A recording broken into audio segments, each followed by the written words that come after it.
Hey guys, welcome back to World of Warships. Today we're taking a look at the Karl Johan. This ship is now available in Black Friday this year, and it's a very interesting brawling battleship at tier 9.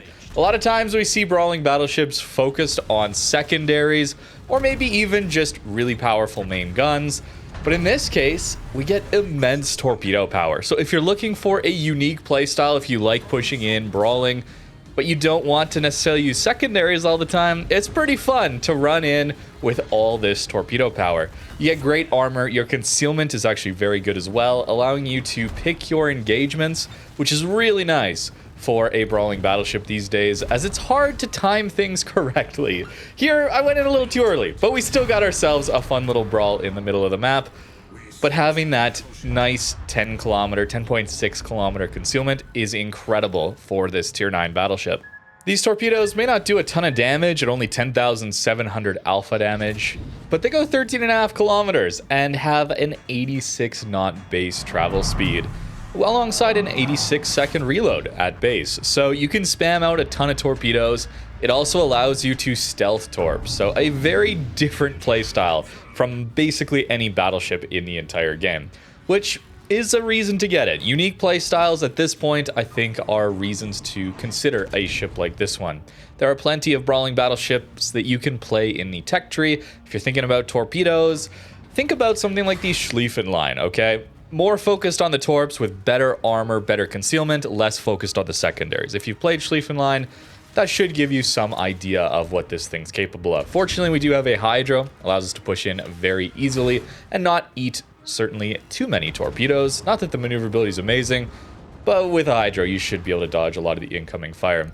I find the main guns to be decent. You get 12 305s, Battleship Dispersion, and 1.8 Sigma. It's good enough, but it's not going to be amazing as far as consistency. Sometimes you're just not going to get damage, and you have to be okay with that. Considering your armor and your concealment, this ship has so much else going for it that giving it incredibly accurate main guns would probably be too much. Let's talk about the price, though. Black Friday brings discounts. At tier 9 and tier 10, you're getting a 15% discount. So this ship will be 15,555 doubloons, or it will be $62 US. And that's a decent price for a tier 9, but consider that this ship is also available directly in the Armory for doubloons. And if you have your coupon available to you for doubloon ships, that's 25% off, getting this ship down to 13,725. The B variant and the non-B variant, they're the exact same. They have the same stats, they will play identically. They just show up as different ships in the game.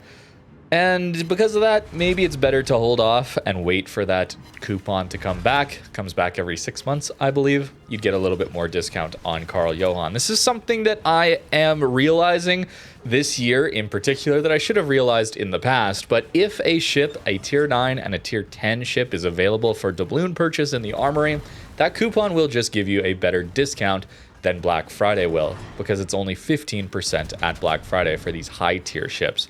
Tier 8s and below being 30% off, though, that does get us a bit more of a discount. One thing I've noticed, though, while playing Karl here is that running the full Torp build is maybe a little bit too much, okay? Oftentimes, you're going to run in with these torpedoes, and either you're going to die before you get to your next reload, or the ship you're targeting is going to go down before you get to your next Torp reload. If you're playing this mid-range playstyle, maybe running the full Torp reload build could be interesting. But for the most part, I think generally these torpedoes are not required to build into. I think you'll get much better value out of building for main guns. Maybe not secondaries, okay? It's got base secondary accuracy, so no improved secondary accuracy. But the hitting DPM is still okay.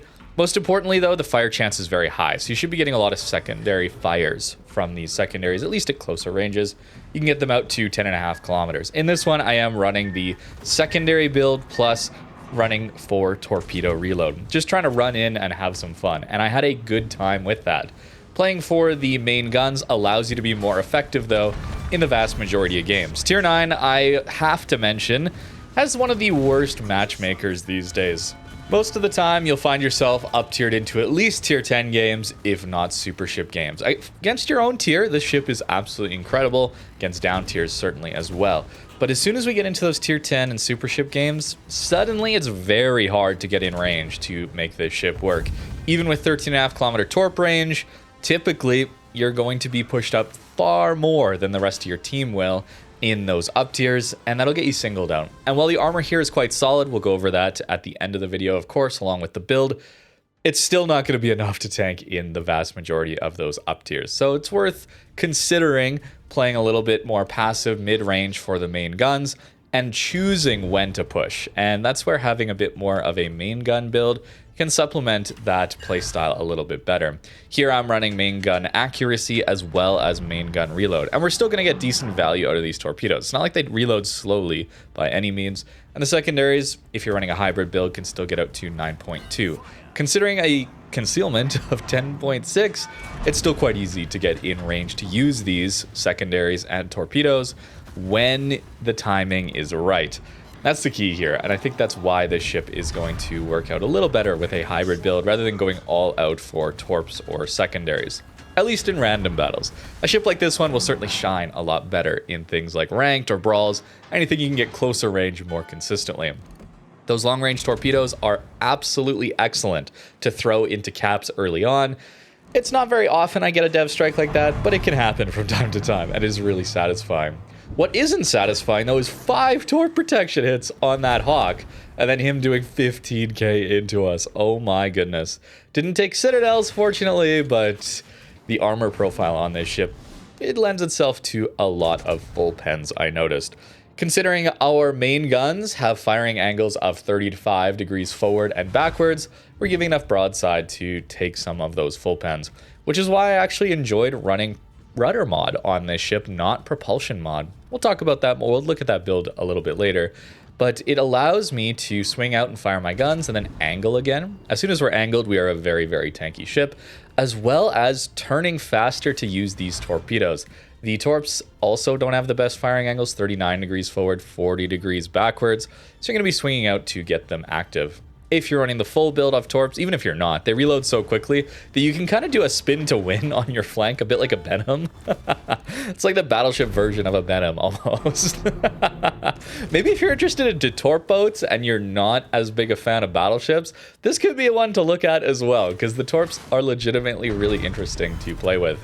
Although I'm not sure this ship is for everyone. You have to be very interested in a brawling playstyle, focused on the torpedoes more so. And while we don't have terribly many ships like that, something like the Prince Ruprecht brings that torpedo power alongside better secondary firepower.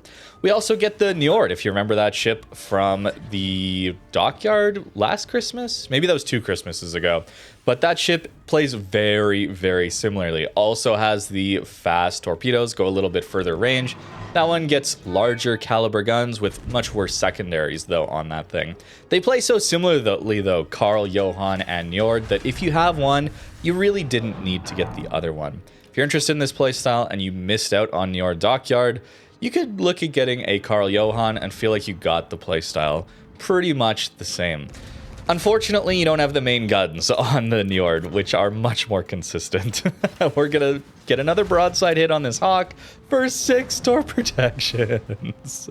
I was a little frustrated, okay? I was a little frustrated while getting this clip. And even looking back at it, I don't understand how we didn't get better damage there.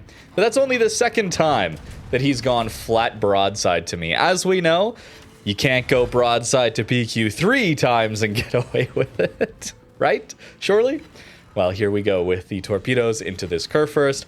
The speed is so nice. I really have to mention that, the speed on these torpedoes. It's less about sending out the torps in a gap and hoping someone runs through that common choke point, but more so you can actually aim these torpedoes to land on specific targets. Much, much easier thanks to their speed.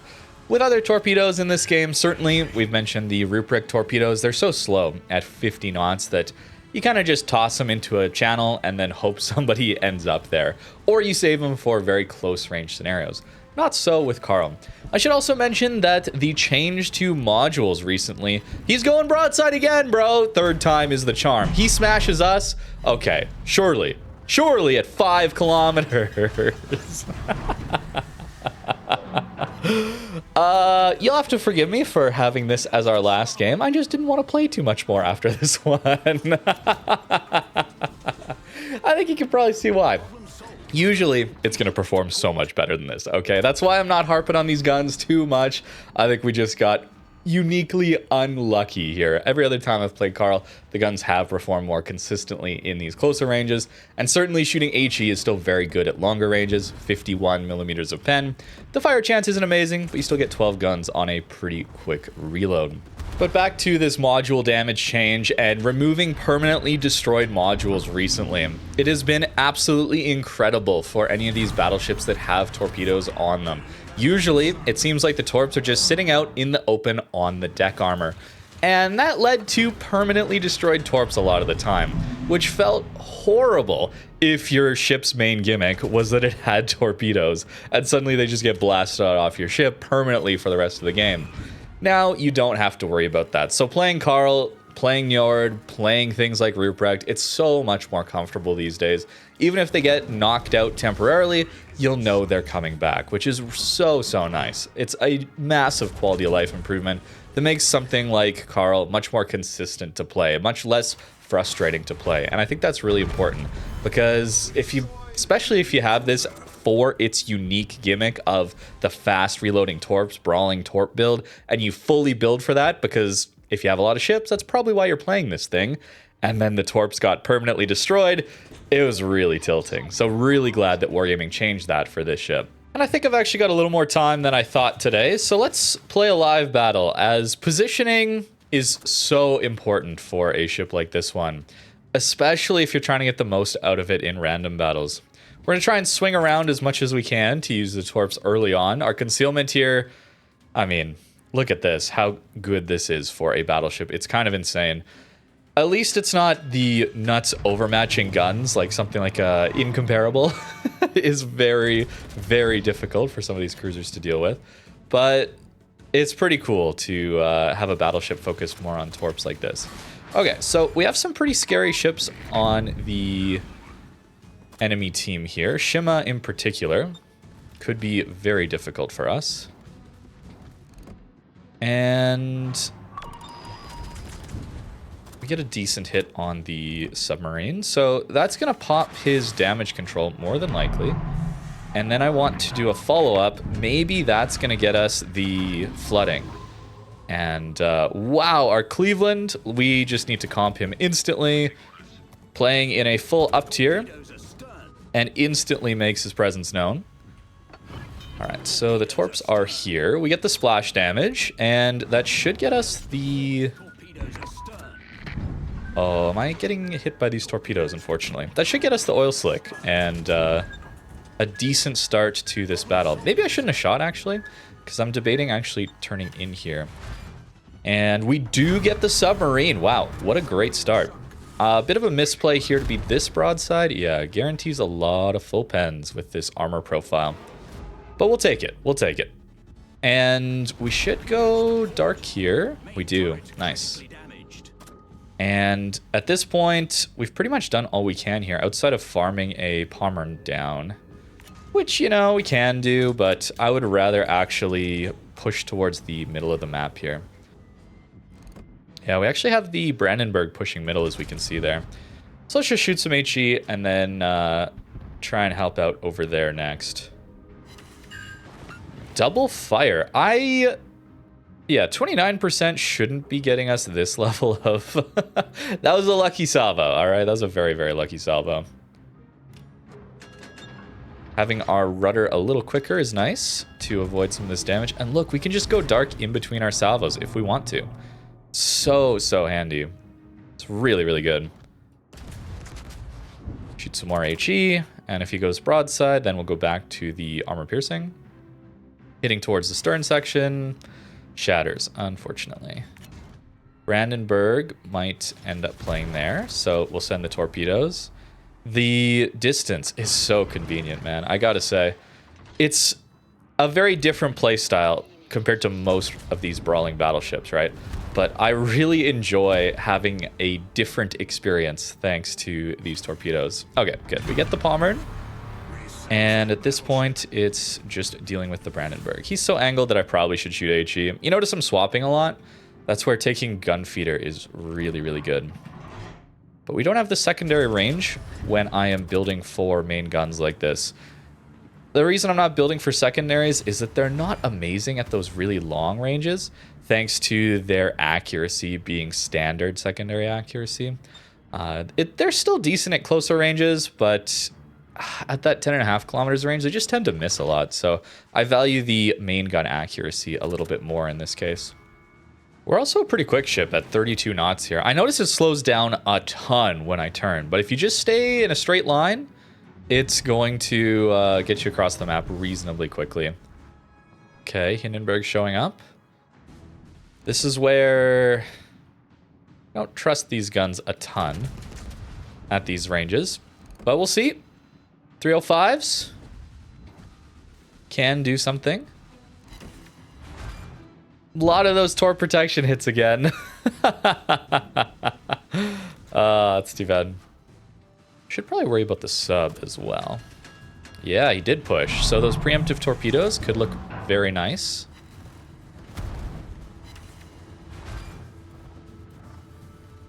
Although now I'm pretty broadside to this potential Karl here.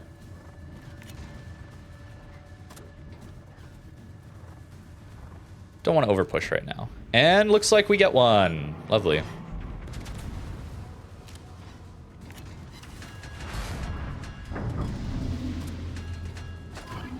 Alright, let's hydro here. Yeah, there's the Karl Torps. We knew those were coming. And let's send out those there now. Tirpitz lands some decent Torps. Alright, nice.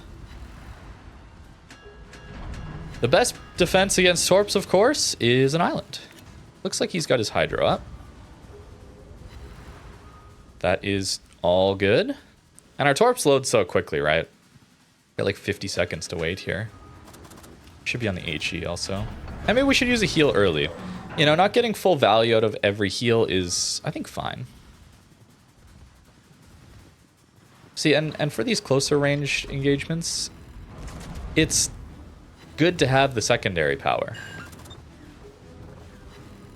Am I going to reverse in time? Not having prop mod, a little awkward here. Because those are fast Torps. Now, he's made a bit of a mistake here going this broadside. I would say, can we say this is a mistake, guys? That we're allowed to punish? Yes, good. Very good. Okay, we got about 20k there out of a full broadside salvo. That is what we want to see. Definitely what we want to see. Oh my goodness. Some of those salvos into that Hawk were... It was tough, man. It was tough. That's why I was wondering if I would even play anymore. But I got time to play a live one. And I'm glad I did. As I think this shows the ship a little bit better. It's not all powerful in any one category. But having these three armaments, especially the torpedoes, is really fun. And in this case, we haven't used them a ton yet. But it's nice to have. And you can use them for YOLO pushes, like we might do here into this Sibir. Or you can use them for deterrence at range, and it's really, really convenient to have. It's a fun, different style of play, is what it comes down to. And I think that's what's best to look for after you have quite a few premiums, right? Like, maybe not as your first premiums, but once you have a few, then instead of just looking for decent all-rounders, maybe it's a good idea to start looking for some interesting, different play styles. And that's what this one does well. Yeah, bad salvo there, unfortunately. Sibir, pretty solid guns, of course. So let's make sure. There's the submarine. Let's go like that. Let's make sure we don't eat a broadside salvo from these guns. Maybe aim right here. Yeah, get some full pens. There we go. 14k still, unfortunate, is what it is. And that should get him.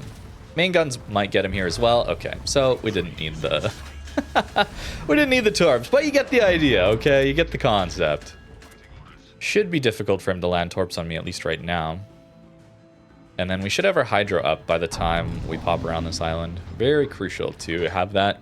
Anytime you're trying to push, it's reasonably maneuverable, but it feels a little sluggish at times. Let's try a little further. The 4501 is actually faster than most surface ships when it's underwater, which is kind of insane game design, if I'm being honest with you. So you really gotta try and guess where he's gonna go. It's very, very difficult to deal with. I would even go so far as to call it frustrating, actually. I know. Submarine, frustrating, what? Oh, man. Wow, look at him right there. That's insane. All right, not the best damage, but it's some damage. We got a fire even.